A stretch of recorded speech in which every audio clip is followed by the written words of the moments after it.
தமிழ் கழுகு. செயலாளர் இல்லாம இருக்கிற ஒரு குறிப்பிட்ட துறையில அரசியல் தலையீடு அதிகமாக இருக்கிறதால அதை கூடுதலா பாத்துக்க தயங்குறாங்களாம் மூத்த IAS அதிகாரிகள்.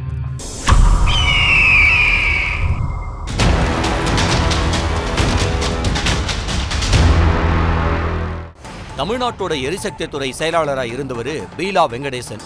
இவரோட உடல்நிலை பாதிக்கப்பட்டு வெளிநாட்டுல மருத்துவ சிகிச்சை எடுத்துக்கிட்டாரு. இப்போ சென்னைக்கு திரும்பி வீட்டிலேயே சிகிச்சை எடுத்துக்கிட்டு இருக்காராம். இதனால பீலாவோட துறையை நகராட்சி நிர்வாகம் மற்றும் குடிநீர் வழங்கல் துறை செயலாளரான கார்த்திகேயனுக்கு கூடுதல் பொறுப்பா ஒதுக்கி இருந்துச்சாம் அரசு. ஆனா எரிசக்தி துறையில முன்னாள் அமைச்சர் செந்தில் பாலாஜி தரப்போட தலையீடு மிக அதிகமா இருந்ததுனால அந்த துறையை பார்க்க மாட்டேன்னு மறுத்துட்டாராம் கார்த்திகேயன். இப்ப அந்த துறை திட்டம் மற்றும் வளர்ச்சித்துறை செயலாளர் ரமேஷ் சந்த் மீனா கிட்ட ஒப்படைக்கப்பட்டிருக்கு. பீலா திரும்பவும் டியூட்டிக்கு வந்து பொறுப்பேத்துக்கிறது சந்தேகம்னு தெரிஞ்சதுக்கு அப்புறமும் ஒரு முழு நேர செயலாளர் இல்லாம எரிசக்தி துறை இயங்கிக்கிட்டு இருக்கான்.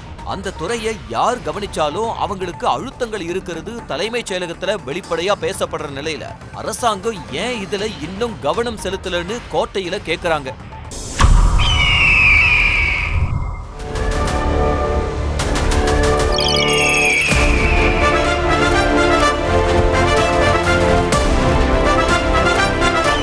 நியூஸ் தமிழ் கழுகு.